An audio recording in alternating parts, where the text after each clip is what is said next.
ಎಲ್ರಿಗೂ ನಮಸ್ಕಾರ. ಟ್ರೈಲರ್ ಇಷ್ಟ ಆಯಿತು ಅಂತ ಅಂದ್ಕೊಂಡಿದ್ದೀನಿ. ಇಷ್ಟ ಆಗಿದೆ ಸರ್. Thank you. 2023 ಅಂದರೆ 22ರಲ್ಲಿ ತಾಜ್ ಮಹಲ್ 2 ಚಿತ್ರ ಬಿಡುಗಡೆ ಆಯಿತು. ಅಫ್ಕೋರ್ಸ್ ಡಿಪ್ರೆಷನ್ ಅಂತ ಒಂದಿರುತ್ತೆ. ತುಂಬ ಕಷ್ಟಪಟ್ಟು ಸಿನಿಮಾ ಮಾಡಿರ್ತೀವಿ, ಯಾವುದೋ ಒಂದು ಕಾರಣದಿಂದ ಸಿನಿಮಾ ರಿಜೆಕ್ಟ್ ಆಗಿಬಿಡುತ್ತೆ. ಶ್ರಮ ತುಂಬ ಇರುತ್ತೆ. ಅದಕ್ಕೆ ಮಾತಾಡೋದು ನಾವು ಎಷ್ಟೋ ಮಾತಾಡ್ಬೋದು, ಬಟ್ ಅದು ಶ್ರಮ, ಅದು ನಾಟ್ ಎನ್ ಈಜಿ. ಅದೊಂದು 3 ಕೋಟಿ ರೂಪಾಯಿ ಎಲ್ಲಿ ಹೆಂಗಿಂಗೋ ತಂದಿರ್ತಾರೆ ಪಾಪ ಪ್ರೊಡ್ಯೂಸರು. ನನ್ನಿಂದ ಮೋಸ ಆಗೋಯ್ತಲ್ಲ. ಛೇ, ಸತ್ಯವಾಗಲೂ ಸರ್, ನಾನು ಡಿಪ್ರೆಷನ್ಗೆ ಹೋಗಿದ್ದೆ. ಸಿನಿಮಾ ಇಂಡಸ್ಟ್ರಿನೇ ಬೇಡ, ಎಂಥದ್ದು ಬೇಡ, ಜೀವನನೇ ಬೇಡ, ಅಜ್ಞಾತ ಸ್ಥಳಕ್ಕೆ ಹೋಗ್ಬಿಟ್ಟಿದೆ. ಸರಿ, ಯಾವುದೋ ಒಂದು ಸಾಂಗ್ ಬಂತು, ಆ ಟೈಮಿಗೆ ಪ್ಲೇ ಆಯಿತು. ಆ ಸಾಂಗಿಂದ ಇವತ್ತಿನ ಬದುಕುಳಿದಿದ್ದೀನಿ. ಸತ್ಯವಾದ ಮಾತು. Total literally zero sir. ಇದ್ದ ಕಾರು ಮಾರ್ಕೊಂಡೆ, ಎಲ್ಲೋ ಮಾರ್ಕೊಂಡೆ. ಇದೆಲ್ಲ ಕೇಳೋರಿಗೆ ಇವನೇ ಸಿನಿಮಾ ಮಾಡ್ಬೇಕು, ನಾವೇನು ಹೇಳಿದ್ವಾ ಅಂತ ಅನ್ಬೋದು. ಬಟ್ ಫ್ಯಾಷನ್ ಸರ್, ಸಿನಿಮಾದಲ್ಲೇ 20 ವರ್ಷ ಕಳೆದಿದ್ದೀನಿ. ಒಬ್ಬ ಮೇಕಪ್ ಕಲಾವಿದನಾಗಿ, ಫೋಟೋಗ್ರಾಫರ್ ಆಗಿ, ಎಲ್ಲ ರಂಗದಲ್ಲೂ ಗುರುತಿಸ್ಕೊಂಡು ನನ್ನದೇ ಅಂತ ಸ್ವಂತ ಸ್ಟುಡಿಯೋ ಮಾಡಿಕೊಂಡು ಸ್ಟ್ರಗಲ್ ಮಾಡಿ ಎಲ್ಲ ಮಾಡಿ ಸಿನಿಮಾ ಅನ್ನೋ ಒಂದು ಹುಚ್ಚು ನಮಗೆ ಬಿಡಲಿಲ್ಲ. ಒಂಥರ ಕುಷ್ಠರೋಗ ಇದ್ದಂಗಿದು. ಏನು ಕೆರಿತಾನೆ ಇರ್ತದೆ. ಅಂದರೆ ಅಷ್ಟು ಫ್ಯಾಷನ್ ಸಿನಿಮಾ ಅಂದರೆ ಒಂದು ನಮ್ಮನ್ನು ಸೆಳೆತ. ದಿನ ಒಂದು ಸಿನಿಮಾ ನೋಡ್ತಾ ಇರ್ತೀವಿ, ಎಲ್ಲ ಪ್ಲಾಟ್ಫಾರ್ಮ್ ಸಿನಿಮಾ ನೋಡ್ತಾ ಇರ್ತೀವಿ. ಅದು ಸುದೀಪ್ ಸರ್ ಮೈ ಆಟೋಗ್ರಾಫ್, ಅರಳುವ ಹೂವುಗಳೇ ಆಲಿಸಿರಿ, ಮತ್ತು ಡಾಕ್ಟರ್ ರಾಜ್ಕುಮಾರ್ ಸರ್ದು ಹೃದಯ ಸಮುದ್ರ ಕಲಿಕಿ, ಇವೆರಡು ಹಾಡು ನನ್ನ ಬದುಕಿಸುಳಿದಿದೆ. ಅದಾದ ನಂತರ ನಾನು ಬಂದು ಮತ್ತೆ ರಿಫ್ರೆಶ್ ಅಂದರೆ 1 ವರ್ಷ ಟೈಮ್ ತಗೊಂಡು ನನ್ನ ಬಿಸ್ನೆಸ್ನ ಚೇಂಜ್ ಮಾಡಿ ಆ್ಯಸ್ ಅ ಫೋಟೋಗ್ರಾಫರ್ ಆಗಿ ನನ್ನ ಇವತ್ತು ಈ ಮಟ್ಟದ ಕೂರಿಸಿದ್ದಕ್ಕಂತಹ ನನ್ನ ಕ್ಲೈಂಟ್ಸ್ ಎಂಟೈರ್ ಕರ್ನಾಟಕದಲ್ಲಿ, ಅಂದರೆ ಬ್ಯಾಂಗ್ಳೂರಲ್ಲಿ ಎಲ್ಲೆಲ್ಲಿದ್ದಾರೆ ಅವರೆಲ್ಲರಿಗೂ ನನ್ನ ಹೃದಯಪೂರ್ವಕವಾದ ಧನ್ಯವಾದಗಳು. ಅವ್ರು ನಾನು ಬೆಳೆಸಿದ್ದಾರೆ. ಇವತ್ತು ಸಿನಿಮಾ ಮಾಡೋಕ್ಕೆ ಕಾರಣ ಅವರೇನೆ, ನನ್ನ ಕ್ಲೈಂಟ್ಸ್. ಅಂದರೆ ಎಲ್ಲರೂ ಇದರಲ್ಲಿ, ನೀವು ಒಬ್ಬರಾಗಿರ್ತೀರ, ನಿಮ್ಮ ಫ್ಯಾಮಿಲಿಯವರು ಒಬ್ಬರಾಗಿರ್ತೀರ. ಎಲ್ಲರಿಗೂ ಒಂದು ಪ್ರೀ ವೆಡ್ಡಿಂಗ್ ಅನ್ನೋ ಒಂದು ಕಾನ್ಸೆಪ್ಟನ್ನ ನಾವು ತಂದು ನಮ್ಮ ಸ್ಟುಡಿಯೋನ ಬೆಳೆಸಿ ಅದರಿಂದ ಪ್ರೊಡಕ್ಷನ್ ಮಾಡಿ ಇವತ್ತು 2023ರಲ್ಲಿ ನಾನು ಏಪ್ರಿಲ್ ತಿಂಗಳಲ್ಲಿ ಸ್ಟಾರ್ಟ್ ಮಾಡಿದ ಸಿನಿಮಾ ಇದು. ಸೊ ನಾನು ದುಡ್ದೇ ಈ ಸಿನಿಮಾನ ಸ್ಟಾರ್ಟ್ ಮಾಡಿದ್ದು. ಎಲ್ಲೂ ನಾನು ಸಾಲ ಮಾಡಿಲ್ಲ. ಇರೋ ಹಣನ ಎಲ್ಲೂ ಸಾಲ ಮಾಡದೆ, ಇರೋ ಹಣನ ಇನ್ವೆಸ್ಟ್ ಮಾಡಿ ಈ ಚಿತ್ರನ ನಿರ್ಮಾಣ ಮಾಡಿದ್ದೀನಿ. ನಿಮ್ಮೆಲ್ಲರ ಸಹಕಾರ ಬೇಕು. ಇದೇ ತಿಂಗಳು 27ನೇ ತಾರೀಕು ಚಿತ್ರ ಬಿಡುಗಡೆ ಆಗ್ತಿದೆ. ಸೊ ಅದೊಂದು ಗ್ಯಾಪ್ ಸಿಕ್ತು. ಹಾಗೆ ಇವತ್ತು ನಾನು ಕೂರೋ ಕಾರಣ ಇಲ್ಲಿ ನಾನು ಸುರೇಶ್ ಚಿಕ್ಕಣ್ಣವ್ರನ್ನ ಮರೆಯೋಂಗೇ ಇಲ್ಲ. ಯಾಕಂದರೆ ಒಂದು ಜರ್ನಿ ಇರುತ್ತೆ. ಸಿನಿಮಾ ಫಿನಿಶ್ ಆದಮೇಲೆ ಆಡಿಯೋ ರೈಟ್ಸ್ ಅನ್ನೋದು ಒಂದು ಜರ್ನಿ ಇರುತ್ತೆ. ಆ ಟ್ರಾವೆಲ್ ಮಾಡಲೇಬೇಕು ನಾನು, ಬೇರೆ ಆಪ್ಷನ್ನೇ ಇಲ್ಲ. ಎಲ್ಲ ಬಾಗಿಲು ಹೋಗಿ ತಟ್ಟುಬಿಟ್ಟು ಬಂದೆ. ಒಂದೊಂದು ಬಾಗಿಲು ಒಂದೊಂದು ಥರ ಇರುತ್ತೆ. ಸೊ ನನ್ನ ವೆಲ್ಕಮ್ ಮಾಡಿದ್ದು ಸುರೇಶ್ ಚಿಕ್ಕಣ್ಣವರು. ನಿಮ್ಮ ಈ ಸಪೋರ್ಟು, ಈ ಒಂದು ಆರ್ಗನೈಸೇಷನು, ಇವತ್ತೇನು ನಾನು ಕೂತು ಮಾತಾಡ್ತಾ ಇದ್ದೀನಿ, ನಮ್ಮ ಚಿತ್ರದ ಹಾಡುಗಳು ತಗೊಂಡು ಒಂದು ಒಳ್ಳೆ ಸ್ಥಾನನ ಕೊಟ್ಟಿದ್ದೀರಾ. ನಿಮ್ಮಂಥ ಆಡಿಯೋ ಕಂಪ್ನಿಲಿ ಬೆಳಿಬೇಕು ಸರ್. ತುಂಬ ಖುಷಿ ಆಗುತ್ತೆ. ಸುರೇಶ್ ಚಿಕ್ಕಣ್ಣವರು ಬೆಳೆಸ್ಬೇಕು. ನಮ್ಮಂತರ ಇನ್ನೂ ಸುಮಾರು ಬೆಳೆಸ್ತಾರೆ ಖಂಡಿತವಾಗ್ಲು. ಈ ಬಾಗಿಲು ಇವತ್ತೇನು ನಾನು ಕೂತಿದ್ದೀನಲ್ಲ ಸರ್, ಇದಕ್ಕೆ ಆಯೋಜನೆ ಮಾಡಿ ಒಳ್ಳೆ ಅಮೌಂಟೇ ನನಗೆ ಕೊಟ್ಟಿದ್ದಾರೆ. I am very much happy. ಹಿಂದಿನ ಸಿನಿಮಾಗಳು ನೆನೆಸ್ಕೊಂಡ್ರೆ ಇದು ವೆರಿ ಮಚ್ ಹ್ಯಾಪಿ. ಈ ಚಿತ್ರದಲ್ಲಿ ಎಲ್ಲರೂ ವಿಲನ್ಗಳಿದ್ದಾರೆ. ಇದೊಂದು ಆ್ಯಕ್ಷನ್ ಥ್ರಿಲ್ಲರ್ ಫ್ಯಾಮಿಲಿ ಡ್ರಾಮಾ. ಒಂದು ಚಿತ್ರಕಥೆ ಅಂದರೆ ಯಾವ ಸಿನಿಮಾ ಮಾಡೋದು ಅಂತ ಏನು ಐಡಿಯಾ ಇರಲಿಲ್ಲ. ದಿನನಿತ್ಯ ಮೊಬೈಲಲ್ಲಿ ಎಲ್ಲ ಒಂದೊಂದು ಭಾಗದಲ್ಲಿ ಒಂದೊಂದು ಸ್ಟೋರಿ ನಡೀತಾನೆ ಇರ್ತದೆ. ಒಂದು ನನ್ನ ಪಾತ್ರ ಬಂದ್ಬಿಟ್ಟು ಇದರಲ್ಲಿ ಬ್ಯಾಡ್ಮಿಂಟನ್ ಕೋಚರ್. ಸೊ ಇದು ಒಂದು ಕಾಲ್ಪನಿಕ ಕತೆ, ಎಲ್ಲೂ ನಡೆದಿದ್ದಲ್ಲ. ಒಂದು ಮೊಬೈಲಲ್ಲಿ ಡೈಲಿ ನಡೆಯುವಂಥದ್ದು. ಒಂದು ಫ್ಯಾಮಿಲಿಲಿ ಒಂದು ಫುಲ್ ಫ್ಯಾಮಿಲಿನೇ ಇರ್ತೀವಿ, ಅನ್ಯೋನ್ಯವಾಗಿರ್ತೀವಿ.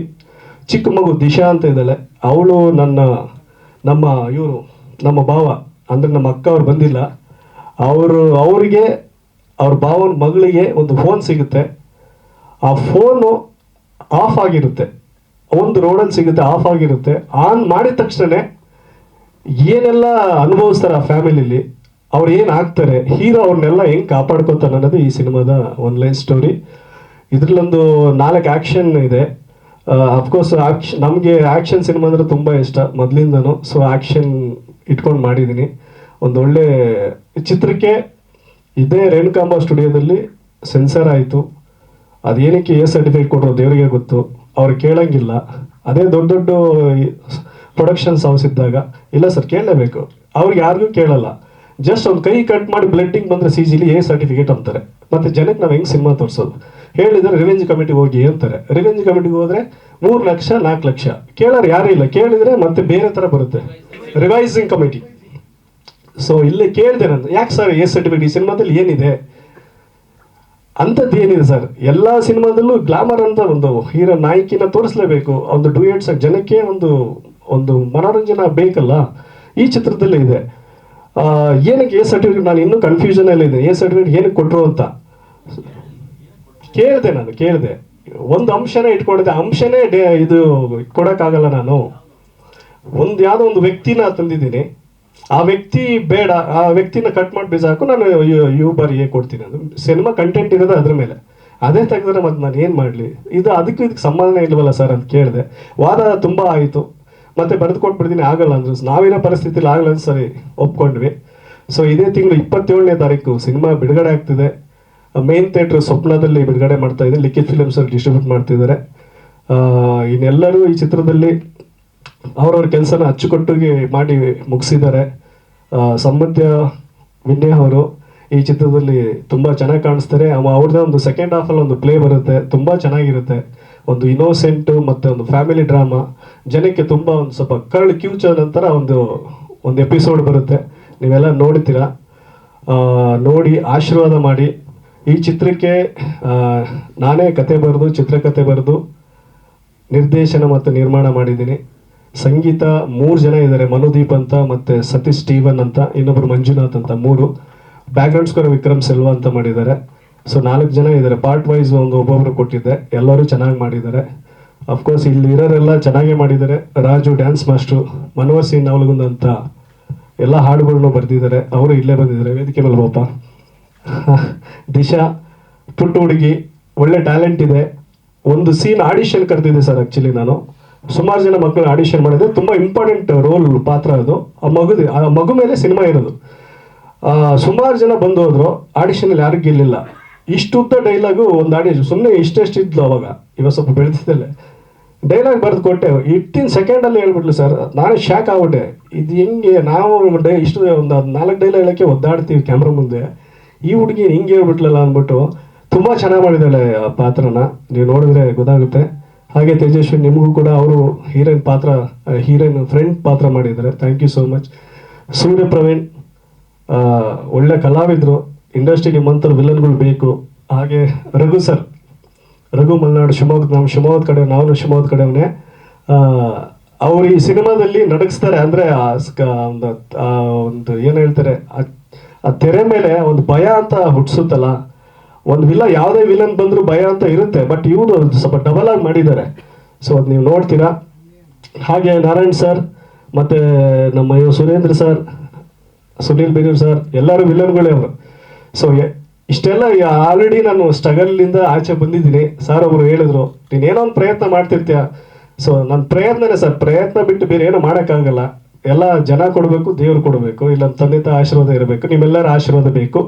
ಆಶೀರ್ವಾದ ಇದೆ ಕೂಡ. ಆಶೀರ್ವಾದ ಇರೋದಕ್ಕೆ ಇಷ್ಟು ದಿನ ಇಂಡಸ್ಟ್ರಿಯಲ್ಲಿ ಇದ್ದೀನಿ, ಇಲ್ಲಾಂದ್ರೆ ಇರ್ತಿರ್ಲಿಲ್ಲ. ನೀವು ಒಂದೊಂದು ಬರೆವಣಿಗೆನೋ ನಾನು ಫ್ರೇಮ್ ಮಾಡಿ ಇಟ್ಕೊಂಡಿದ್ದೀನಿ ನಮ್ಮ ಆಫೀಸಲ್ಲಿ. ಪ್ರತಿಯೊಂದು ಪ್ರಿಂಟ್ಔಟ್ ಇದೆ. ನಿಮ್ಮ ಸಪೋರ್ಟಿಂದನೇ ಇಲ್ಲಿವರೆಗೂ ಬಂದಿದ್ದೀನಿ. ಇವತ್ತಿನವರೆಗೂ ಇಲ್ಲಿವರೆಗೂ ರೇಣುಕಾಂಬ ಸ್ಟುಡಿಯೋ ಸುಮಾರು ವರ್ಷಗಳಿಂದ ನಾನು ಫಸ್ಟ್ ಸಿನಿಮಾ ಡೇಂಜರ್ ಝೋನ್ ಇಲ್ಲೇ ಆಗಿದ್ದು. ಅಲ್ಲಿಂದ ಇಲ್ಲಿವರೆಗೂ ಇಲ್ಲೇ ಇದ್ದೀವಿ. ನಿಮ್ಮ ಸಹಕಾರ ನಂಗೆ ಖಂಡಿತವಾಗ್ಲೂ ಬೇಕು. ಇದೇ ತಿಂಗಳು 27ನೇ ತಾರೀಕು ಬಿಡುಗಡೆ ಆಗ್ತಿದೆ ಆಲ್ ಓವರ್ ಕರ್ನಾಟಕ.